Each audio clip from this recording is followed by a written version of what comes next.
السلام عليكم، ازيكم عاملين ايه؟ وحشتوني جدا ويا رب تكونوا بخير. حلقة جديدة والنهارده معانا اخبار كتيرة جدا عن الاهلي والزمالك. وهنبدأ بوسام ابو علي. طبعا زي ما انتم شفتوا وسام ابو علي رسميا الاهلي بيعلن عن رحيل وسام ابو علي الى نادي كولومبوس الامريكي. صفقة يعني طبعا ناجحة جدا الاهلي عملها وتقل وصبر علشان خاطر يقدر ياخد اللي هو عايزه واللي تستحقه الصفقه دي. وسام ابو علي طبعا زي ما انت شفتوا امتنع عن التدريبات زي ما قلنا الحلقه اللي فاتت، وامتنع ان هو يعمل برضه الاشاعه وخد العقوبه المناسبه ليه حسب العقد واللائحه بتاعت النادي. وتمت الصفقه خلاص وراح لنادي كولومبوس الامريكي. طبعا في بقى جدل واسع داير بين وسام ابو علي والنادي ده.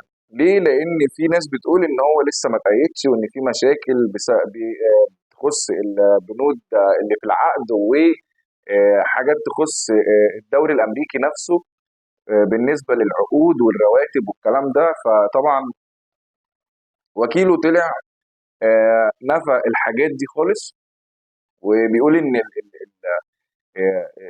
الصفقه تمت وان وسام ابو علي هيلعب في الفريق وكل حاجه، ولكن واقفه على التاشيره. طب ما هو لسه واخد تاشيره بتاعت كاس العالم للانديه وتقريبا التاشيره بتقعد 6 شهور، فلسه كاس العالم من شهر او شهرين فلسه باقي. فوسام ابو علي ما تأيدش في الفريق لحد دلوقتي. طبعا في ناس بتقول بقى ايه حاجات كتير جدا في الموضوع ده، زي ان وسام جاله عرض من طرابزون التركي يطلع اعاره، ونادي بيراميدز داخل في السكه يشتري او اعاره برضو، لحين ان في مكان يفضل وسام ابو علي في الفرقه، لان هم في 3 لعيبه تقريبا رواتبهم عاليه في الفريق. فوسام ابو علي هيبقى الرابع، فلا القانون هناك ما بيسمحش بده. طبعا كل دي كلام، كل دي اقاويل بيتقال، محدش عارف الاجابه فين او الحقيقه فين.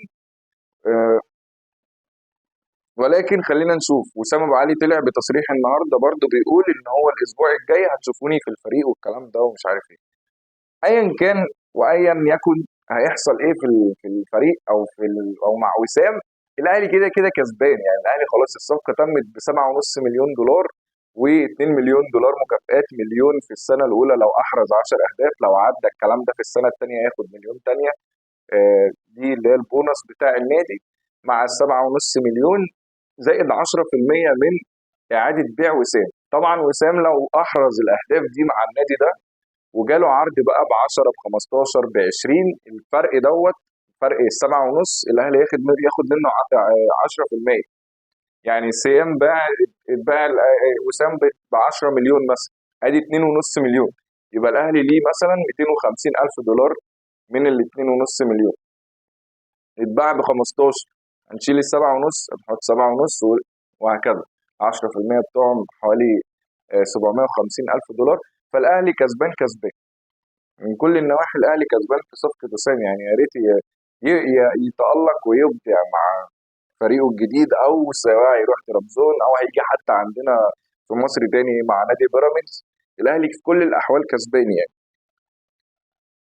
فترابزون يتفاوض مع لوسام لضم وسام واللاعب يرحب يعني، مفيش مشكله خالص. احنا وسام زي ما احنا قلنا صفحه واتقفلت، لا احنا هنقف عليه ولا الاهلي هيقف على لعيب زي ما قلنا قبل كده.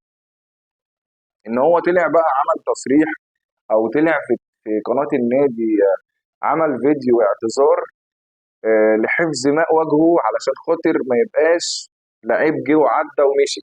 يعني احنا كجمهور كان عندنا لعيب اسمه اسامه ابو علي جه كان كويس ومشي، بس مش هنقول حاجه تانية غير كده. عكس ناس تانية.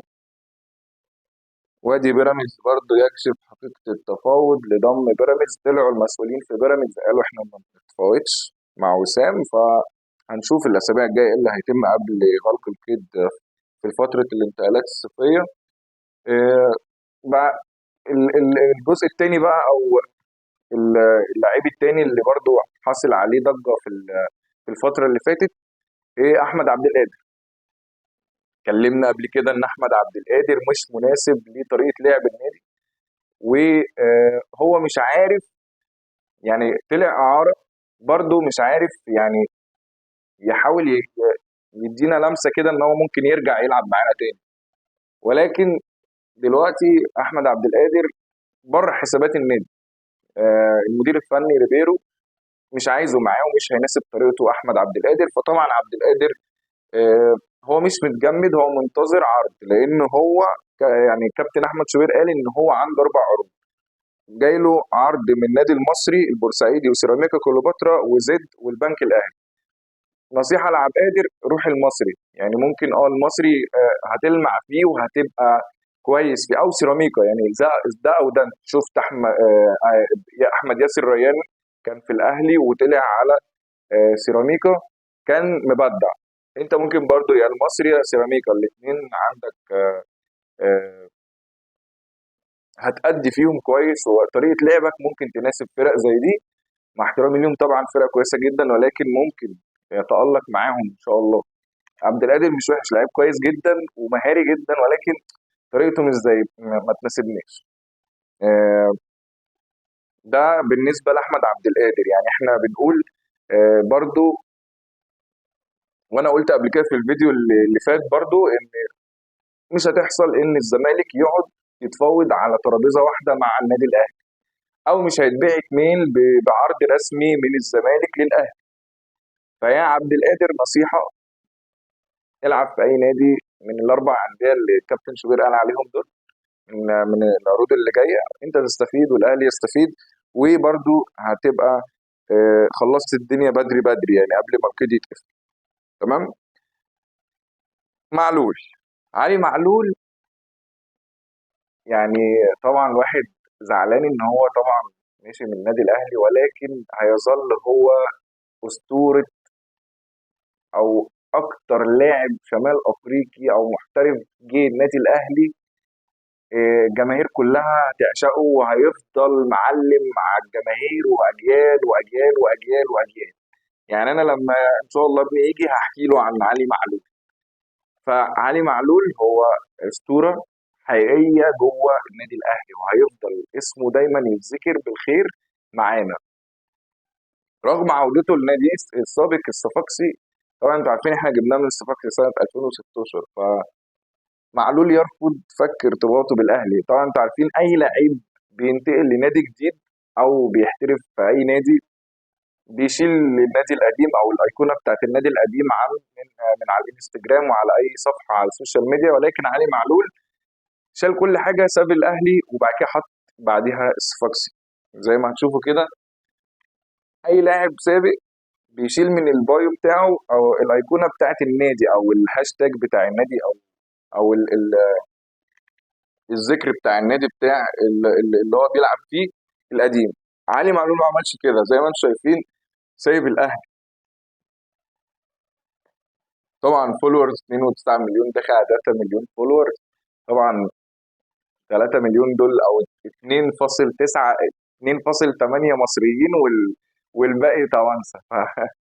عشان الناس تعرف حجم جمهور الاهلي قد ايه. طبعا انا بخمن، انا مش بقول الارقام بالظبط، انا بخمن ان دي حجم الارقام اللي موجوده على الانستجرام بالنسبه لصفحه علي معلول يعني. ولكن لو جبنا المصدر بجد او جبنا الارقام بجد ممكن تطلع كده فعلا. فعلي معلول طبعا يعني اتمنى اشوفه تاني في النادي الاهلي، سواء بقى مدرب للناشئين او كده، او في الجهاز الاداري، او على قناه النادي الاهلي، او في التحليل. يعني علي معلول يعتبر ابننا يعني. زي ما انتم شايفين تصريح كابتن سيد، ما تديش لاعب اكبر من حجمه. ده رساله لجمهور الزمالك، هم عايزين ده بشكل رهيب، عايزين عبد القادر اللي هو رد بقى ايه. الزمالك عمل صفقات كتير جدا، وهنروح في وسط الحلقه هقول لكم الزمالك عمل صفقات قد ايه، واسماء الصفقات ايه، وحجمها ومراكزها. ولكن هم نفسهم في ده قوي. ابعتوا عرض، احنا مش ممانعين والله، اداره الاهلي مش ممانعه، وجمهوره والجهاز مش ممانع ان انتوا تبعتوا عرض رسمي للنادي الاهلي تضموا فيه عبد القادر، بس ما تفخموش الدنيا. يعني عبد القادر لعيب كويس قوي، بس مش يعني زي ما قلت قبل كده، الناتج بتاعه يعني بتتكلم في 30% من الشغل، بيعمل 70 و80%، وال 30% دول اللي هي الناتج بقى. انت عايز تخلص سواء بقى بباصه سليمه او بجول، لا مش هتلاقيها منه. هياخد لعيب واحد واثنين وثلاثه، هيضيع يا اما يلعب باصه غلط. فمش بتاع يعني. ما علينا. نروح بقى لامام عاشور، نجم الموسم في النادي الاهلي. طبعا كان في حفله من كام يوم، من يومين تقريبا، بتاعه ذا بيست، عاملاها دير جيست. فنجح امام عاشور ان هو يحصل على جوائز، او يكوش على الجوائز كلها. بمعنى ان امام عاشور حصل على كذا جايزه في المسابقه دي او في الحفل دوت. هنشرح ونقول، بس انا عندي تعليق على التصريح ده. جوائز حفل دير جيست: سيطر بطل دوري ابطال افريقيا ووصيف الدوري المصري بيراميدز على جوائز الاحتفال، حيث حصلت كتيبه بيراميدز على 6 ألقاب. خلونا بس احنا هنقولهم، بس خلينا 6 ألقاب. طيب، امام عاشور لوحده خد 4 منهم، من وسط الحفله. ده لعيب واحد، واحنا عندنا حوالي 4 أو 5 لعيبه في الاهلي خدت جوائز. فايه يعني؟ امام عاشور 4، وكابتن محمود الخطيب واحده احسن رئيس نادي، ورامي ربيعه احسن مدافع، ادي 6. ولسه في تاني محمد عبد الله، وفي بنت كمان بتلعب في فريق كوره هنقولها. بس خلينا نشوف يعني، نستعرض يعني. آه، هاني سعيد افضل مدير رياضي، كونسلافي ريتشيتش جاب افضل مدير فني، محمد الشيبي افضل ظهير ايمن، مهند لاشين افضل لاعب وسط، مصطفى فتحي افضل لاعب جناح، وفيستون مايلي افضل مهاجم. دي جوائز بيراميدز. خلونا نروح لمقابل بقى الجوائز بتاعت النادي الاهلي. كابتن محمود الخطيب طبعا اسطوره النادي الاهلي، احسن رئيس مجلس اداره، او افضل رئيس نادي في 2015. وزد فاز بجائزه افضل قطاع ناشئين. حبيبه عصام دي اللي انا بقول لكم عليها، حبيبه ديت في من لاعبين النادي الاهلي، حصلت على جائزه. ومحمد عبد الله برضه لاعب النادي الاهلي افضل لاعب صاعد. وعمرو ناصر جائزه هدف العام، احسن هدف في المسابقه، بعد هدفه في شباك الاهلي بكاس الرابطه. والشناوي افضل حارس مرمى في الموسم. او عندنا دي الجوائز بتاعتنا بتاعت النادي الاهلي. محمود الخطيب واخد افضل رئيس نادي، والشناوي واخد افضل حارس، مروان عطيه افضل لاعب وسط، محمد عبد الله افضل لاعب شاب او صاعد، امام عاشور افضل لاعب في مصر، وافضل لاعب بتصويت الجمهور، وهداف العام، وافضل لاعب وسط مهاجم. دي جوائز النادي الاهلي. لو حسبتها كده بتتكلم في حوالي ادي 8، حوالي 9 جوائز، وهم 6. فالتصريح الاولاني ينافي تماما الاحداث او اللي بيحصل او الجوائز يعني. فمش عارف ليه التصريح ده، او ازاي بيتقال. فمش عارف تسويقيا من التصريح دوت يضايق الناس المسوقه او الرعاة بتاعت المهرجان دوت او الحفله دي. فما ينفعش يتقال حاجه زي كده. انت النادي الاهلي هو اللي مكتسح، فما تقولش الناحيه الثانيه، عشان ده بيضايق الناس اللي بتقيم على الحفله او تنظيم الحفله. تمام. نروح بقى للنادي الاهلي في مواجهاته الوديه او التحضيريه اللي عملها قبل بدايه موسم كروي هياكل فيه الاخضر واليابس، زي ما كل الناس متوقعه، وزي ما النتائج بتقول، وزي ما الارقام بتقول. احنا حللنا معاكم الارقام قبل كده في الفيديوهات اللي فاتت في كاس العالم للانديه، وكان كلامنا صح، وكان 90% من التوقعات بتتقال بالارقام، لحد ما وصلنا لنهائي كاس العالم قلنا تشيلسي هيصعد، وفعلا صعد. وباريس طبعا بالارقام، وطبعا صعد بالارقام. معسكر الاهلي في تونس، لحد ما جه هنا، لحد اخر ماتش ودي حصل، لعبنا 5 ماتشات. ال5 ماتشات دول كان طبعا زي ما شفنا مع نادي ناديين تونسيين، من ضمنهم البنزرتي، او اول فريق كان 4-1 الملعب التونسي تقريبا. كسبنا 4-1. بعديها البنزرتي التونسي 5-0. وانبي لعبناه هنا في مصر 2-0، ولعبنا منتخب الشباب 1-0، واخر ماتش في نفس اليوم بتشكيله مختلفه مع بتروجيت 2-2. حوالي مثلا بتتكلم في 13 او 14 هدف في مقابل دخل فيك 3 اهداف. فرق شاسع طبعا، والفرق بتلاعب فرق ومنتخب، فده طبعا وفرقه من فرقتين من الدوري، وبتلاعب منتخب فيه لعيبه من فرقتك ولاعيبه من جميع الفرق اللي هتلعب مع انديتها في الدوري الموسم ده، وبتعمل نتائج ايجابيه. على عكس الناحيه الثانيه لما هنروح، فانت الارقام بتقول انك هتولع الدنيا، والموسم الجاي انت اللي هيقابلك هيبقى خايف من قبل ما يقابلك، زي زمان، زي ايام ابو تريكه كده، والله يمسيه بالخير، وبركات ومتعب. لما كنا بنشوف النادي الاهلي بينزل، احنا عارفين بنقول هو هيكسب كام النهارده، مش بنقول هو هيكسب ولا يخسر، لا كنا بنقول هو هيكسب كام النهارده. ده حصل تاني بعد ما شفنا الاداء والنتائج دي مع الراجل ده، مع الفريق ده، او ال3 فرق اللي معانا دول. احنا بعد كده اما هنلعب في ماتشات الدوري بالذات هنقول احنا هنكسب كام كل ماتش. هنقعد بقى في التوقعات نقول الكلام ده. تمام. اتعملت قرعه الدوري، ومعانا طبعا هنعرض لكم جدول الدوري بالمواعيد وبالوقت للنادي الاهلي. عندنا اول ماتش هيتلعب يوم 9 اغسطس او 9/8، الساعه 8 ان شاء الله. دي بدايه انطلاقه الدوري للنادي الاهلي مع مودرن سبورت. الجوله الثانيه عندنا يوم 15 بعدها باسبوع، هنلاعب فاركو الساعه 8 برضو. غزل المحله ثالث جوله يوم 25 الساعه 5. رئيس الرابطه قال انه هيعدل المواعيد عشان الجو وكده، فممكن تبقى الساعه 6 بدل الساعه 5. وعندنا الجوله الرابعه، ودي جوله مهمه جدا، هنلاعب بيراميدز وصيف الدوري الموسم اللي فات. بعد كده عندنا انبي يوم 14 الساعه 8 برضو، وبعد كده هنلاعب سيراميكا وحرس الحدود. والجوله التاسعه هيبقى نادي الزمالك ثالث الدوري الموسم اللي فات، هنلعبه يوم 29/9 ان شاء الله. وبعد كده عندنا كهرباء اسماعيليه.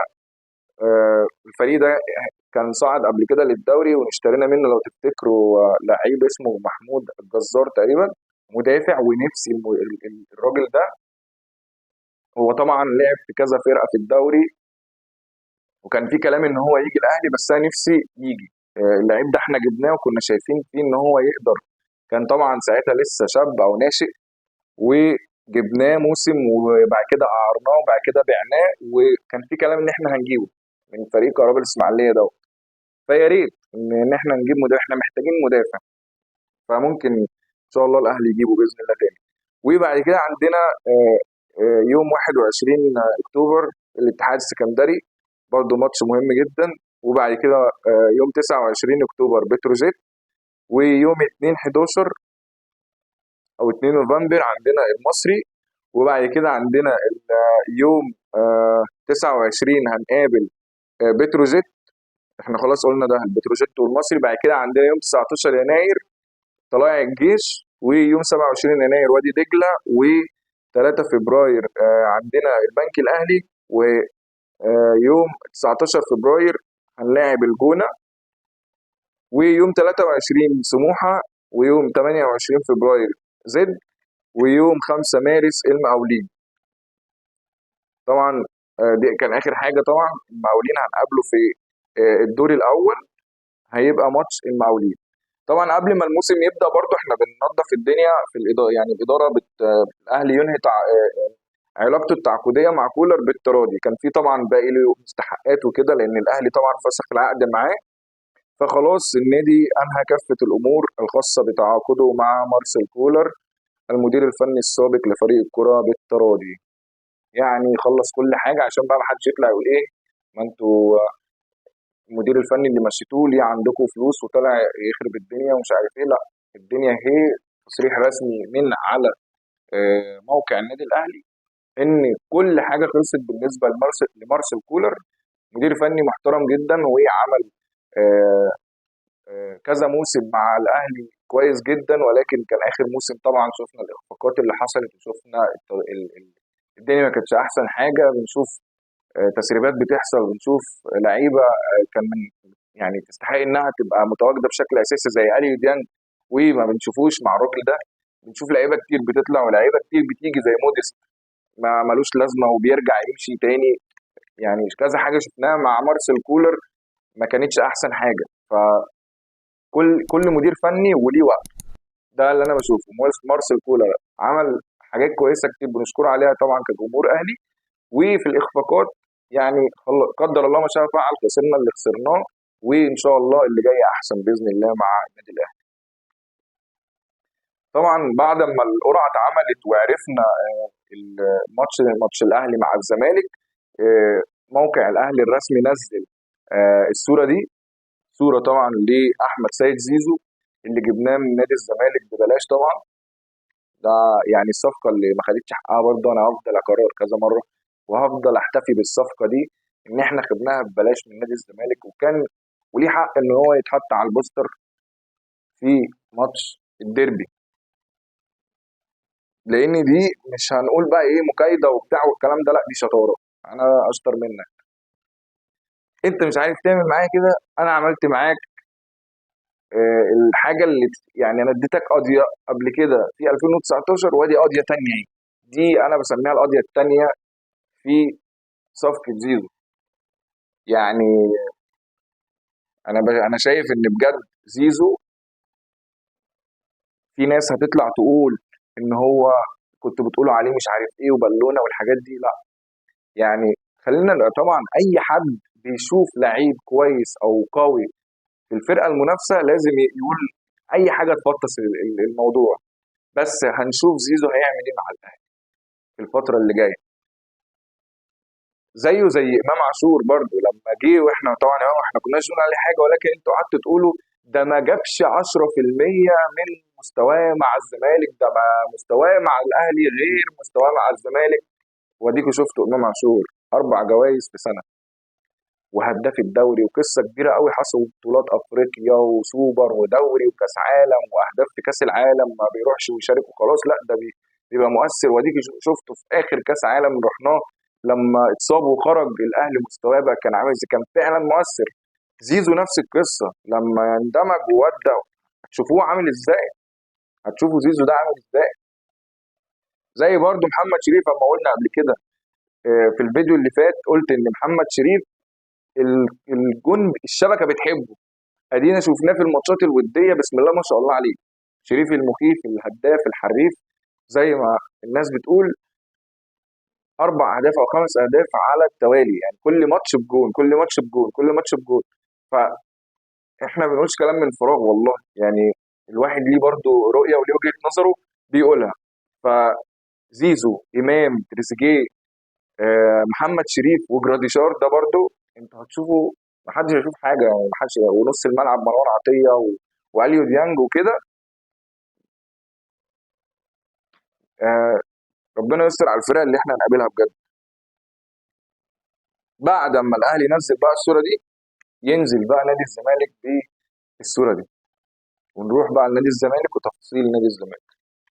الصوره دي بتاعت ماتش اللي احنا بيقولوا ان احنا انسحبنا فيه. الماتش ده احنا ما رحناهوش، يعني في فرق، وهنوضح بقى الفرق بيننا ان احنا نروح ونمشي او ما نروحش خالص.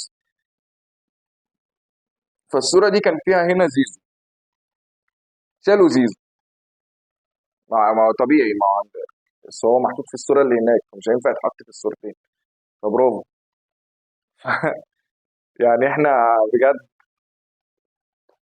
يعني المفروض ما كنتش تبقى توضحها، يعني ما كنتش تبينها، ما يعني كنت خليها فاهم الداريه ان خلاص بقى احنا خدنا منك زيزو. مش لازم تجيب الصوره اللي كان فيها زيزو وتقوم شايله. ده مش حلو، ده عيبه في حقك انت. فكنت حطيت صوره تانية، مش لازم تبقى تظهر الموضوع وتبروزه يعني. فما علينا، نروح للزمالك. صفقات الزمالك زي ما قلنا، اه احنا قلنا قبل كده الزمالك بيقلد تقليد اعمى. وقلنا انا قلت في اول فيديو الكلام ده ان الزمالك محتاج يجيبها من تحت، يجزر من تحت طبعا. لجنه التخطيط مشيت، اللي كان فيها كابتن ميدو. وكنا بنقول بقى بصوا على الناشئين بتاعتكم ومدرسه الكوره والناس اللي بتيجي في الاختبارات، وروحوا المحافظات وشوفوا الكشافه والناس السكاوتنج والحاجات دي، ويجيبوا لكم لعيبه حنينه بفلوس حنينه ولاعيبه هتفرح لما تيجي الزمالك، لعيبه كويسه، وتبتدوا تعملوا جيل يقعد معاكم 5 6 سنين قدام. انما رحتوا تعاقدتوا مع واحد اسمه جون ادوارد، انا ما اعرفش عنه حاجه والله، ولا سرشت عنه حتى، لان برضو زي ما قلنا مش ع... هو نادي الزمالك هيفضل طول عمره كده، وجمهوره هيفضل مصدق وعايش في الدور ده. هتقع اللعيبه اللي جت دي. احنا بنتكلم في فريق، انا هعرض لكم، وبنتكلم في فريق. الزمالك جاب فريق جديد بمعنى الكلمه، والله فعلا جايب فريق جديد، فريق كامل في كل المراكز، عمال يجيب من حراسه المرمى للمدافع لباك لظهير ايمن لوينج اي رايت، مش عارف مهاجم مش عارف ايه، لخط وسط. وبعدين وعندك لعيبه وعندك تجديد وعندك مش عارف ايه وعندك ديون وعندك التزامات وحاجات كتير قوي، وعندك مشاكل في الفيفا وعندك حاجات في اتحاد الكوره المفروض تدفعها. طب انت بتجيب الكلام ده ليه؟ يعني انت بتعمل برضه قصه المسكنات وكده عشان الجمهور الاهلي وبيراميدز ومش عارف ومين عمالين يعملوا صفقات، فانا لا لازم عشان الدنيا ما تقومش عليا، لا. طب ما هو ده غلط مش صح. انت بتورط نفسك بزياده، بدل ما تلاقي حلول حقيقيه بتورط نفسك بالصفقات دي. وصدقوني الزمالك كله ما فيهوش غير هو لعيب واحد اللي عليه الامل في الموسم الجاي، وناس كتير قالت عليه، وانا اللعيب ده شايفه شبه زيزو وامام والناس اللي شبه الاهلي، هو محمد شحاته. هو ده اللعيب اللي تقدروا تبنوا عليه في الموسم الجاي. غير كده مفيش والله، ولا لعيب من اللي انتوا جبتوهم ولا اللي عندكم يذكروا. حتى ناصر ماهر اللي كان مساعدكم الموسم اللي فات، هو ماشي من الاهلي عشان مش الناتج بتاعه برضو مش زي عبد القادر يعني، زي عبد القادر ما فيش 30% من اللي المفروض يعمله. فكل اللي انتوا جبتوهم دول، يعني انتوا 6 لعيبه في اقل من شهر، الكونغولي شيكو بنزا ومحمد اسماعيل المدافع وحارس المرمى مهدي سليمان اللي خلاص بيشطب، وعمرو ناصر واحمد شريف وادم كايد اللي قلنا في الفيديو اللي فات ان الزمالك بيخلص ما كانش لسه حد طبعا قال صفقه ادم كايد الفلسطيني دوت. احنا طلعنا وقلنا ان ادم كايد هو طبعا اعلنوا عن الصفقه خلاص، ولاعيب اسمه عبد الحميد معالي والمدافع احمد ربيع. فطبعا وفي لعيب تاني رسميا الزمالك بيعلن عنه، آه، في لعيب جاي في السكه، في وينج الزمالك بيفكر فيه، 3 صفقات مع ال6 دول. بنتكلم في لسه بنتكلم في فريق زي قبل كده في موسم من ضمن المواسم الزمالك مشى تقريبا 22 لعيب وجاب زيهم ايام المستشار مرتضى برضه. طب عندنا كذا سؤال، انتوا اللعيبه دي هتدفعوا مرتباتهم ازاي ومنين؟ طيب انتوا هل اللعيبه دي فعلا انتوا محتاجينهم في المراكز اللي انتوا جبتوها؟ ما انتوا عندكم لعيبه وعندكم قطاع ناشئين، فهل فعلا انتوا محتاجينهم؟ ما اعرفش. طيب هتدفعوا مرتباتهم منين؟ ده انتوا عليكم ديون، برضه ما اعرفش. طب هتدفعوا ثمن الصفقات دي منين اصلا؟ يعني انتوا تقريبا بتمضوا شيكات او مساعدات خارجيه من رجل اعمال او ايا كان. طب ما هو راجل، ما هو انتوا كده هتفضلوا، هيفضل واحد بيتحكم فيكم برضه. فانا بكلم الجمهور بتاع الزمالك، فايه بتقعدوا تقولوا لنا مالكوش دعوه بره عنكم مش عارف ايه؟ والله ما انتوا كده انتوا الموسم اللي فات في الثالث، هتنزلوا فين تاني؟ هو انتم الاول ده صعود، انتوا واخدينها بالعكس، انه في اللي بيطلع على الاخر بيبقى فوق، لا ده اللي بيبقى في اخر الجدول ده بيبقى تحت خالص مش فوق. فانتوا فكروا ازاي يعني، فكروا فيها. اما تبقوا مفنشين ثالث الموسم اللي فات، الموسم ده هتفنشوا ايه، رابع ولا خامس؟ انتوا شايفين الاهلي وبيراميدز عاملين ايه؟ طبعا الناس يعني الاهلي ده بيبني من سنين، البيراميدز جاي ما فيش قواعد ولا في القانون ما بيسمح ليه ان هو يشتري لعيبه بمبالغ ضخمه جدا، ومحدش هيقول له انت جايب منين، انت محد هو مستثمر وجاي وبيدفع ومعاه، محدش يقدر يقول له انت جايب فلوسك دي منين. فانتوا بقى فين؟ انتوا فين يعني؟ انتوا فين الخطه بتاعتكم؟ وفين الرؤيه بتاعت الناس اللي بتحب النادي عندكم ل5 سنين قدام؟ ما بلاش بقى كل سنه ولا كل حاجه ما تحصل تسكنوا حاجات مسكنات. احنا عايزين نشوفكم والله زي ما قلت ترجعوا تاني المركز التاني بتاعكم، خلاص ده راح منكم، فكروا بقى. بس ده اللي انا اقدر اقوله يعني. طبعا الوديات بتاعت الزمالك بعد الصفقات والكلام ده والمعسكر التحضيري بتاعه في العاصمه الاداريه، لعب 6 ماتشات. لاعب اورنج، وفريق اسمه رع، ونادي الشمس، وغزل المحله، وادي دجله، وبروكسي، مع احترامي لكل الفرق وبالاخص غزل المحله لانه نادي جماهيري ونادي كبير جدا وعريق من زمان. ولكن انت بتلاعب فرق، يعني على الاقل هات فرق كانت بتلعب في الدوري. بنتكلم في آه، دجله والمحله. دجله بقاله كذا سنه ما بيطلعش او ما بيصعدش للدوري الممتاز، كان موجود قعد حوالي 6 سنين وبعد كده هبط. المحله طبعا فريق كبير وطبعا يعني كويس انت لعبت فرقه زي، بس احنا بنتكلم في فرق يعني لو كنت بقى يعني زي الاهلي بتلعبوا فرق من تونس او منتخب شباب او ايا كان، هل كنتوا هتقدروا تحققوا نتائج ايجابيه؟ عشان برضو في حد طلع قال تصريح ان الزمالك لو كان في مجموعه الاهلي في كاس عالم انديه ده كان مش عارف راح فين او كان صعد فين. احنا بنتكلم في اورنج، فريق اورنج شركه محمول، وراح والله ما اعرف عنه اي حاجه. نادي الشمس طبعا نادي كبير في العاب الصالات ونادي عارفه من زمان، والمحله ودجله وبروكسي. تمام.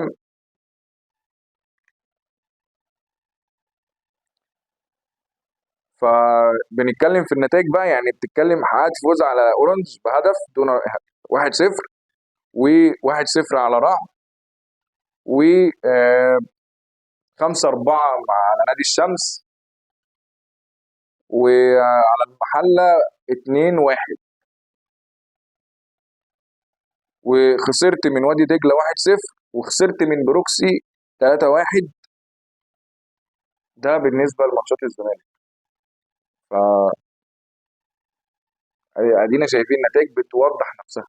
احنا لما عرضنا نتائج الاهلي مع فرق قويه الى حد ما، او هي قويه فعلا، انت بتلاعب فرقه من شمال افريقيا، من تونس، بتلاعب منتخب شباب، وبتلاعب بتروجيت، فريق من الدوري وفريق يعني كان الحصان الاسود، وكان ممكن ياخد من المصري الرابع، وكان ممكن يروح في حته تانية برضه في الدوري. الموسم اللي فات بتروجيت فريق محترم جدا، الموسم اللي فات عمل اداء كويس جدا، بتتعادل معاه يعني بالرغم انك انت آه، فريق قوي جدا في الدوري السنه الجايه وفي الموسم الجاي انت فريق رهيب، بتتعادل معاه. فليه انت كزمالك برضو ما تقابلش فرق زي دي، يعني سيراميكا مثلا او الفرق بتاعت الدوري القويه اللي معاك، عشان فعلا يبقى تجربه حقيقيه وتشوف انت مستواك فين او انت هتقول ايه الموسم اللي جاي.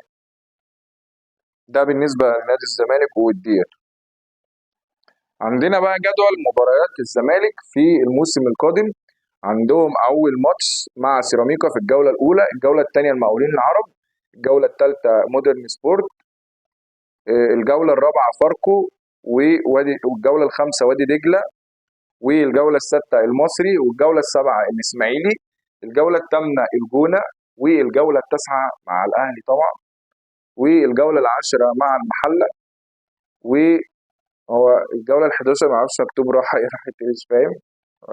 يعني الجوله ال12 مع البنك، البنك الاهلي، الجوله ال13 مع طلائع الجيش، الجوله ال14 مع سموحه، والجوله ال15 انبي، الجوله ال16 مع بتروجيت، والجوله ال17 كهرباء الاسماعيليه، والجوله ال18 مع حرس الحدود، والجوله ال19 مع زد، والجوله ال20 مع بيراميدز، والجوله ال21 مع الاتحاد السكندري. طبعا الاهلي في الجوله الرابعه معاه بيراميدز، والجوله التاسعه الزمالك. احنا الزمالك بقى الجوله التاسعه مع الاهلي، والجوله ال20 بيراميدز. فما علينا يعني، مش هنتكلم كتير بالنسبه لجدول مباريات الزمالك. ربنا معاهم برضو ويصعدوا المركز الثاني او يحققوا اللقب آه، مع المدير الفني الجديد. بنتمنى لهم التوفيق، ونتمنى يكون في منافسه بين الاهلي والزمالك تاني زي زمان والله. دي الصفقه اللي انا بقول لكم عليها. احنا طبعا عندنا 6 صفقات، دي الصفقه السابعه اللي الزمالك بينتظرها، هو عدي الدباغ. آه، الصفقه دي أوضح مصدر بنادي الزمالك أن صفقة ستكلف الزمالك 350 ألف دولار، سيحصل عليها نادي بلجيكي اسمه شارل. أنا مش عارف اسمه إيه، بس يعني ما علينا، اسمه شارل رو. تمام. هو عنده 26 سنة، وعقده هينتهي بنهاية الموسم اللي جاي. ده بالنسبة لنادي الزمالك. طبعا ده التصريح اللي أنا كنت بقول لكم عليه من كابتن عبد المنصف، آه، ان الزمالك ممكن يكسب انتر ميامي مستريح ويقدم نتيجه كويسه امام بورتو، وكان يقدر على التاهل لو شارك في مجموعه الاهلي. وهو في الوديات خسر من بروكسي الاسباني. ده تصريح حد او تعليق حد كان على بوست كنت واخده من على الفيس لكابتن عبد المنصف، كان بيعلق عليها يعني، بيقول خسر من بروكسي الاسباني في نهائي كاس العالم للانديه. خلوا بالكم من تصريحاتكم يا جماعه، عشان خاطر التصريحات دي بتضحك والله العظيم. في النهاية معانا التصريح ده بقى، بيقول لك لقب الدوري الموسم الماضي ما زال معلقا، نحن في انتظار القرار وسننفذ أي قرار سيأتي من المحكمة الرياضية. بتصريح طه عزت مدير إدارة المسابقات في رابطة الأندية.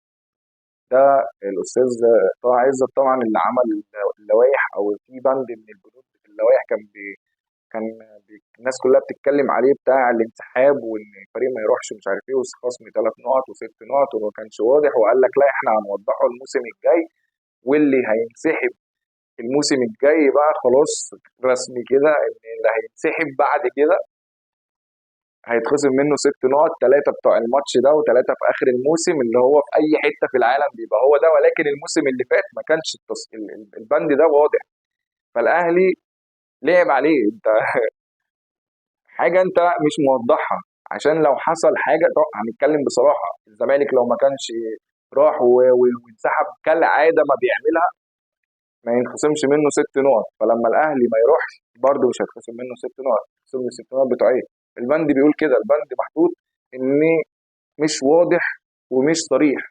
يعني لما اقول لك اللي مش هيروح الماتش مخصوم منه 6 نقط، واللي ما احطش بقى فقره تانية اقول لك اللي ينسحب من الماتش هيتخصم منه 6 نقط. لا، هي بقت واضحه وصريحه، سواء هتروح او هتنسحب داخل الماتش 6 نقط مخصومين منك. 3 في الماتش اللي انت ما رحتوش او اللي انسحبت منه، سواء رحت او ما رحتش، و3 في اخر الماتش. فبالنسبه بقى للتصريح ده يتقال دلوقتي قبل الموسم الجديد، برضه عيبه في حقكم كاداره رابطه اداره المسابقات ورابطه الانديه اللي بتدير المسابقه. عيب جدا ان تصريح زي ده يتقال. انت راجل بتدير وراجل عليك مسؤوليه، لما تطلع تقول تصريح زي ده، الرعاه والناس اللي قايمه على البطوله والناس المعلنين والتسويق والكلام ده يزعلوا برضه.